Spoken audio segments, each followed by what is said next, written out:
What a wonderful job our worship team does every Sunday morning, and our crew back there and keeps the lights on and everything. And what a great job our ushers and all of those folks. When you come in through the doors, you see those smiling faces. When you drive into the parking lot, the waves, and the folks back there making the call. They come here early to get that ready for you folks. We've got a great church. You know that? We really do. Really do. Well, that young 17-year-old dreamer, as his brothers called him, had been violently stripped of his robe. We remember last week when we started this series on Joseph, the life of Joseph. He had been stripped of his robe, violently stripped of his nice robe, ripped up, thrown into a pit. And then after a while of being in that pit, his brothers pull him out and sell him to a caravan headed south into Egypt to sell him as a slave. And he sold to Potiphar, a member of Pharaoh's army, captain of the guard. That's sort of where we ended last week when we started this series, Meant for Good, the life of Joseph. Chapter 37 of Genesis. Now, you would think when you move into chapter 38 that the story would pick up and continue where it left off at the end of chapter 37. You would have thought that, but if you have read Genesis chapter 38, you know that it doesn't do that. It doesn't pick up the story of Joseph. In fact, it seems as though that whole chapter just is plopped down in the middle of what began as the story of Joseph, and chapter 38 doesn't seem to have anything to do with the story at hand. Or does it? So I'll try to condense that story in chapter 38 because we've got the story to continue in chapters 39 and 40. But I'll try and condense that story and explain the connection between that story in chapter 38 and the rest of the story as best I can. Now we open up in chapter 38 with Judah, the fourth son of Jacob, born by Leah. And Judah has three sons by a Canaanite wife he most likely shouldn't have married, but he did nonetheless. And these three sons' names were You're laughing. What is it? You don't have any grandkids named There was there was Onan, and there was Shelah. Now, that third one makes me think of that song by Johnny Cash, A Boy Named Sue. Sheila's a great name for a woman. But for a boy, he probably had a little bit tough, kind of like the boy named Sue. But nonetheless, that was his name. Now, the firstborn of Judah's sons, marries Tamar, a wife named Tamar, and he dies before they have a son. Evidently, he's a wicked guy. The Lord puts him to death. He dies somehow and does not leave a son to his wife Tamar. Now, the custom of the day expected that the next brother in line would then marry Tamar and produce a son to continue the line of his eldest son. But Onan, who was the second born, came together with Tamar, but refused to cooperate. We're not going to get into the details there, but refused to cooperate because giving Tamar a son would have removed him from being in line for the rights of inheritance. So he didn't want anything to do with that. His refusal, though, cost him his life. God took care of him. He took him out. Shelah, son number 3, was next in line. Now, if I was Shelah, I'd be shaking in my boots. But Shelah's next in line, and Judah evidently sort of thought that way. Verse 11 indicates in chapter 39 that he thought he would die. Maybe he thought Tamar was bad luck. He didn't want to give a third son to her, so he withholds the third son from marrying Tamar, and Tamar realizes she's left out in the cold. No heir, no son. So she takes matters into her own hands and disguises herself as a harlot, as a prostitute, and finds out that her father-in-law, Judah, is going to be traveling through a certain town on his way to take care of the sheep shearing time, and she dresses up as a harlot and stands at the gate of that city, and sure enough, he comes through and solicits her services as a harlot. not knowing who she is because she's disguised. And Tamar eventually, out of that, gives birth to twins, a sin for which she is brought up before Judah, the guy who impregnated her, the father-in-law who impregnated her. She's hauled up in about 3 months and said, look, she's pregnant, she's been immoral, and Judah says she needs to be burned, killed for her immorality. And she produces a signet.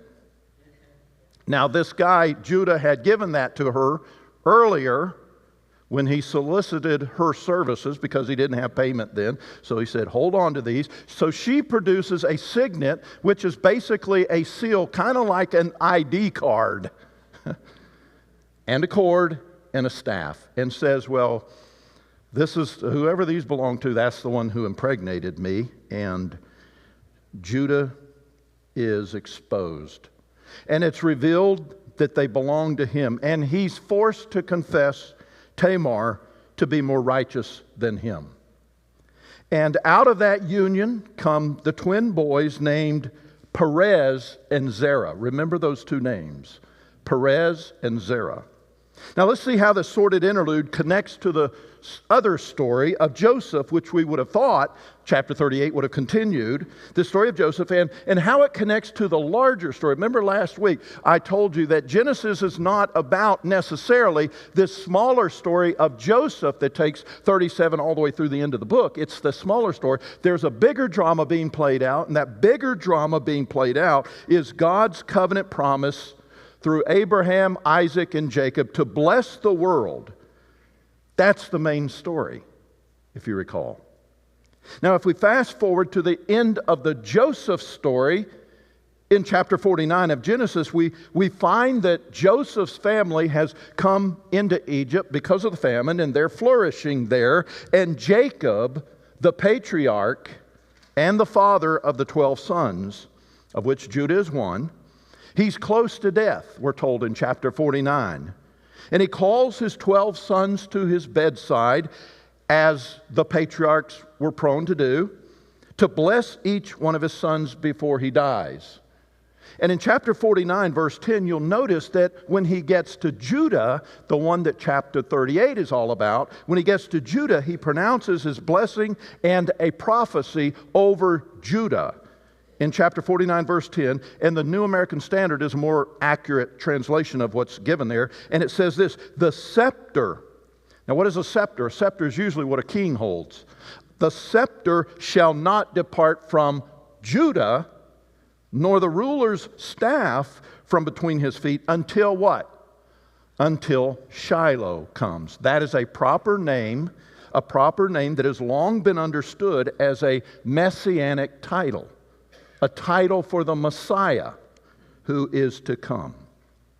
So the royal position that the tribe of Judah is blessed to have, signified by their possession of the scepter, would not depart from the tribe of Judah until Shiloh, the Messiah, comes. So Judah is now given a divine place in the succession of those through whom, the tribes through whom, the people through whom God is working out his covenant promises to bless all the nations of the world, beginning with Abraham and then passed down to Isaac and now passed down to Jacob and now passed down to Judah. And as bad as it was, Judah now has a son, Perez, who ends up being a link in the genealogy of the one coming whose name is Shiloh, the Messiah. So if you jump into the New Testament in Matthew chapter 1, where the genealogy of Jesus is given, in verse 2, it says this, Abraham was the father of Isaac, Isaac the father of Jacob, Jacob the father of Judah and his brothers, and Judah the father of who? Perez and Zerah by Tamar. Remember the big story.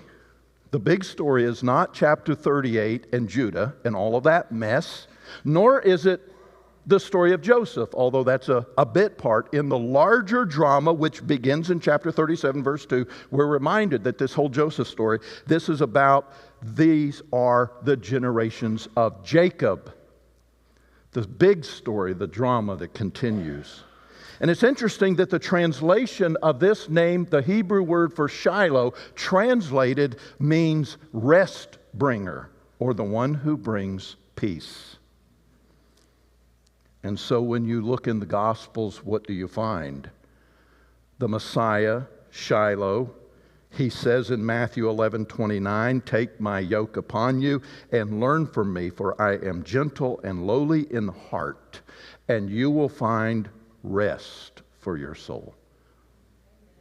So we find that Genesis 38 is not some abnormal digression from the Joseph story, but in fact, like the Joseph story, it serves to point us to the main story of a sovereign God at work, bringing about the fulfillment of His desire to reconcile the sinful world through His Son, prophesied as Shiloh, and that no person, and this is the story, that no person or circumstances can prevent that from happening.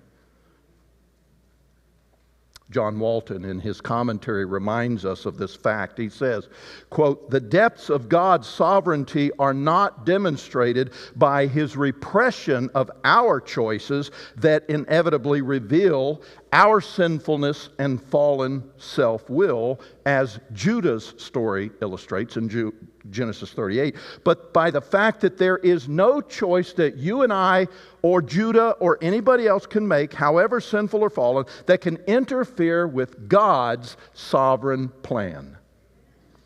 In fact, often enough, he goes on to say, as in the case of Joseph, those choices end up furthering his plan. And so we go back to the story of Joseph in chapter 39. And we find one of the most familiar stories in all of the Bible.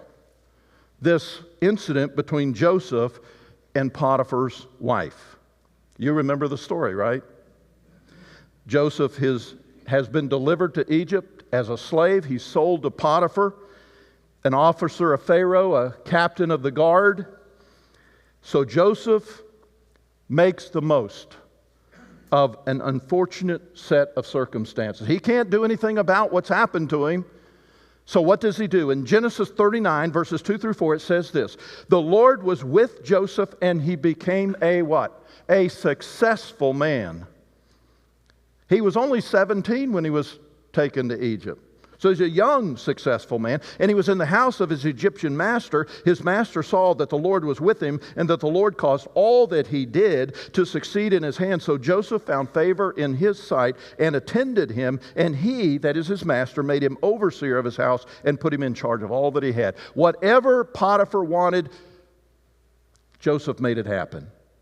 Joseph took care of everything. Potiphar didn't have to worry about a thing as far as his household was concerned. Though young, Joseph proved to be a very smart, skillful man, and also a man full of integrity, a man of character. According to chapter 39, verse 6, Joseph was also handsome in form and appearance. Joseph was a walking GQ model, evidently. He had it all going for him. He was smart. He was able to manage the estate of Potiphar, and the guy on top of it was good looking, and he dressed well. Evidently he learned from having that special robe back when he was at home. But these qualities made him a target, an attractive target for Potiphar's wife. And she tried to seduce him. And that's the story we're all familiar with. But here's where we get a glimpse, kind of an inside glimpse of Joseph that goes a little bit deeper than just his good looks. Potiphar's wife came to him and tried to get him to lie with her, have sex with her. And Joseph says, "No way. No way, honey." Now, I inserted that in the story, but I thought it was appropriate. Verse 9, it actually said, here's what he actually says: "How then can I do this great wickedness and sin against God?" So we get a little insight into, you would have thought, how can I sin? How can I do this wicked thing and sin against my master, Potiphar. No, his concern is not sinning against God. And so we get a little insight into Joseph. But she was persistent until one day when it was just the two of them in the house alone, and she grabs him. And Joseph had no choice but to literally run out of the house, leaving his robe behind in her hands. So humiliated, the wife turned vindictive. And when her husband finally comes back home, she used the robe that she had grabbed as evidence to falsely incriminate. Now notice what she tells her husband in verse 17 of chapter 39.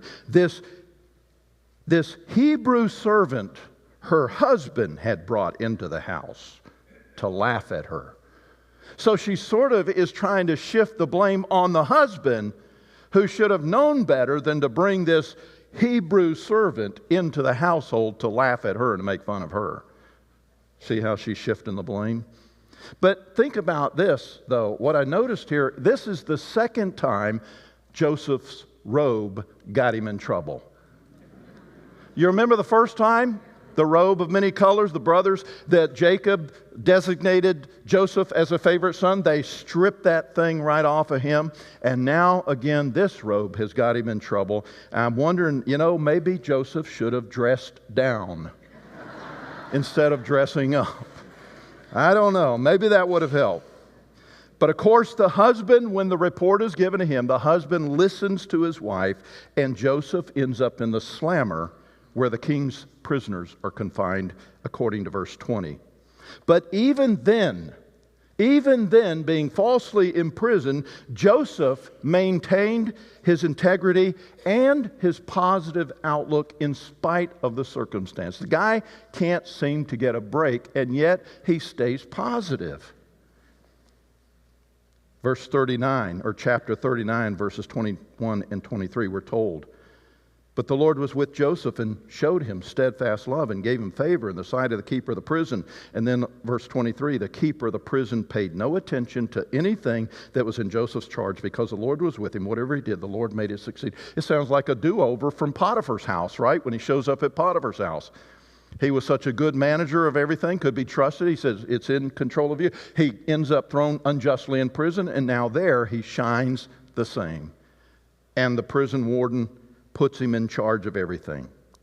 Now, at some point during his imprisonment, the cupbearer that served the cup to the king and the baker that served the king get thrown into prison because of some offense against the king that they had committed. And they end up as prison mates with Joseph. And both of them, while they're in prison, go to sleep one night and they have these vivid dreams, each one of them, the cupbearer and the baker, and they wake up and they're a little bit anxious because there's nobody around to interpret the dream until Joseph hears about them. And then Joseph says, "I can do it," or "God does it through me." And by this time, you're wondering, is there anything this kid can't do? I mean, this kid's handsome, he dresses well, he's in charge of everything, he's sharp, he's intelligent, he can interpret dreams. Remember the two he had back in the beginning? Is there anything this kid can't do? Joseph is given the ability to interpret the dreams, and he tells the cupbearer that he will be, I can imagine it. They're in prison and they find out, Joseph says, I can interpret your dreams, or God can through me. And so the cupbearer and the baker are in line. Cupbearer's staying there in front of Joseph, and Joseph says, "Now your dream, the interpretation of your dream is that you're going to be restored to the king's service, and you're going to be back in front of the king serving the king." Oh boy, man, that's good news. I don't have to stay here and rot in this old prison. Now he leaves, and then the baker steps up, and he's saying, "Tell me my dream, interpret my dream." Well, Joseph tells the baker that you're going to lose your head, you're going to be hung on a tree, and the birds are going to eat your flesh. Whoa!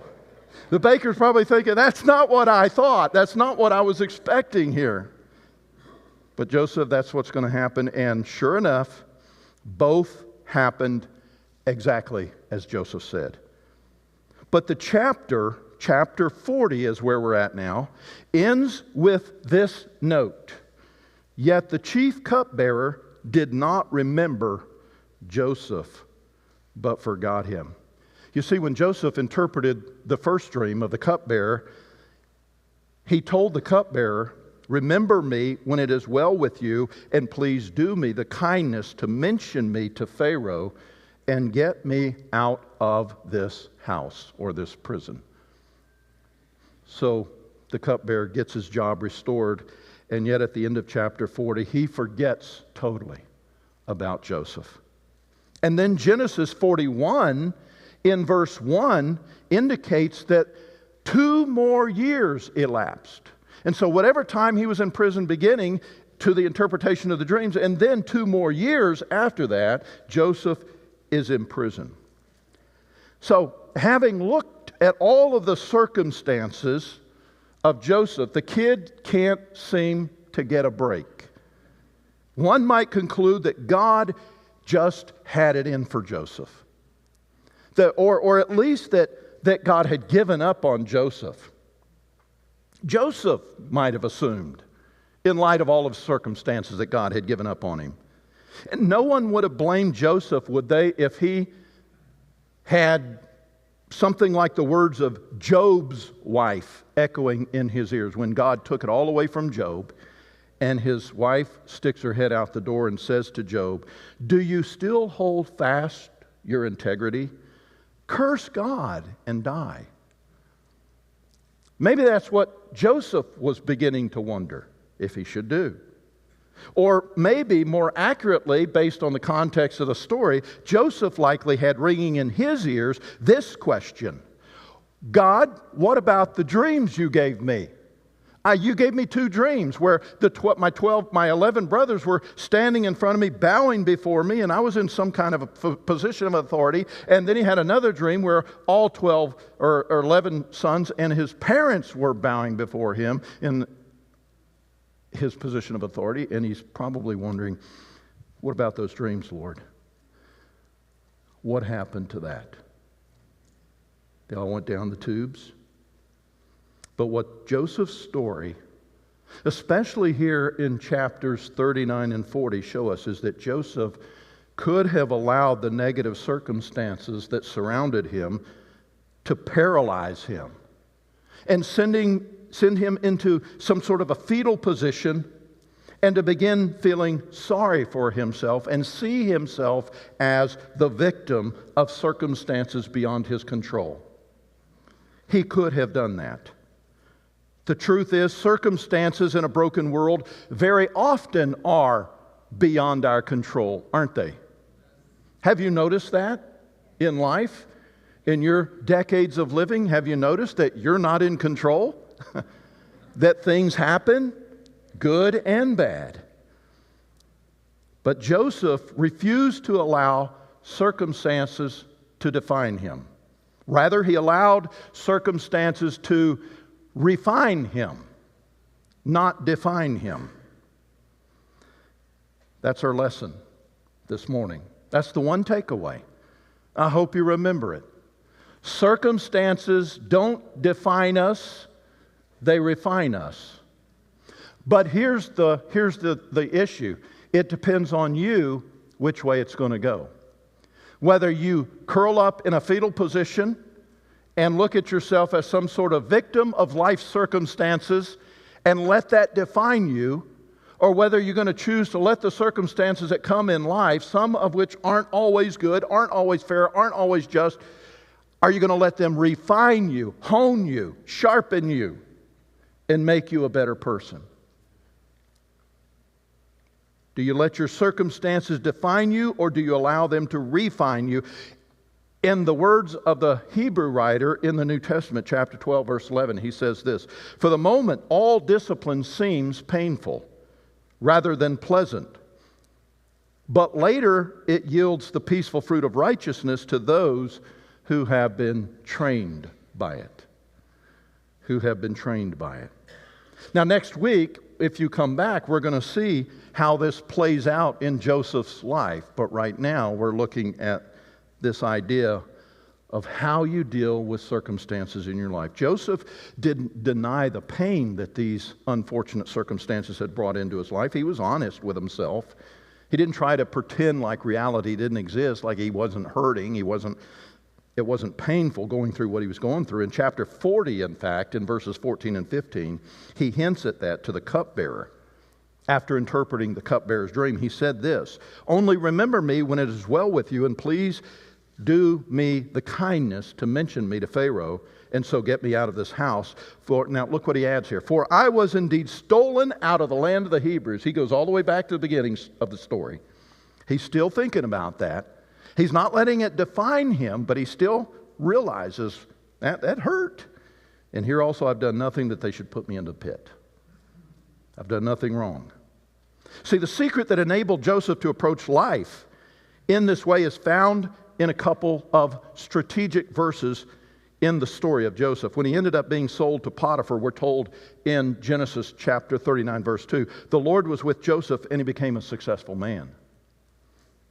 When he was tempted by Potiphar's wife, we saw the response that he gave to her. "How then can I do this great wickedness and sin against God?" And then when he was thrown in prison in chapter 39, verse 21, "But the Lord was with Joseph and showed him steadfast love and gave him favor." Why? Because Joseph didn't let circumstances define him. He took those circumstances, let them refine him and make him better. And he continued to live in the circumstances that came. The Lord blessed Joseph and gave him favor because Joseph trusted his life to God and realized that his life was in God's hands and that God was always at work in his life, in every good day of his life and in every bad day of his life, when circumstances were good, when circumstances were bad, when circumstances were unfair, when circumstances just didn't make sense. Joseph believed God was with him every moment of every day because he knew he was one of God's chosen people who had a glorious destiny promised to him by God himself. That promise had been carried down from Abraham, his great-great-grandfather, to his grandfather Isaac, to Jacob, and then to Judah. He knew he was among God's promised people. One person has said this, "In this way, it's possible to see all of life as the medium of God's activity." Do you look at life that way? When you live each and every day, do you look at it as all of the things that are happening in your life every day, God is using that to work His plan in your life for your good? He goes on and he says, He's not just active when we read our Bible and pray. He's also active when we live in our world. Hence, when we wake up tomorrow, we don't wake up to a day without God. Tomorrow is God's day, for He made it, formed it, and works it. What's more, He wants you to enter tomorrow determined to be His person in it, like Joseph was, and to let Christ be formed in you as you allow His Word and His Spirit to interact with you in the world that you're living in. And for that reason, you and I should never allow circumstances to define who we are, but rather to refine who we are in Christ. So whatever you are, wherever you are in life, whether it's good or bad, makes sense or it doesn't, fair or unfair, just, unjust, whatever your day brings forth, if you belong to Christ, let me reassure you that you can say with confidence, as Paul did in Philippians 4:13, I can do all things through Him who gives me strength. Let's pray. God, we thank You for the story of Joseph and how he shows us that no matter what the circumstances in life are that we find ourselves dealing with, we can trust and know and have faith that You are there. You are there walking with us in the dark valleys and on the mountaintops. You are there to give us strength and encouragement when we need it, when we face situations that are just confusing and unsure. You go with us each and every step of the way, and we are so thankful that Joseph is a model of that kind of character, that we can draw strength from the example of Joseph in this story and look to you and your son Jesus, who gives us the strength to do all things. Encourage us and challenge us today to face the circumstances that we face in life and not allow them to define us, but to refine us to make us more like Jesus. In his name we pray. Amen.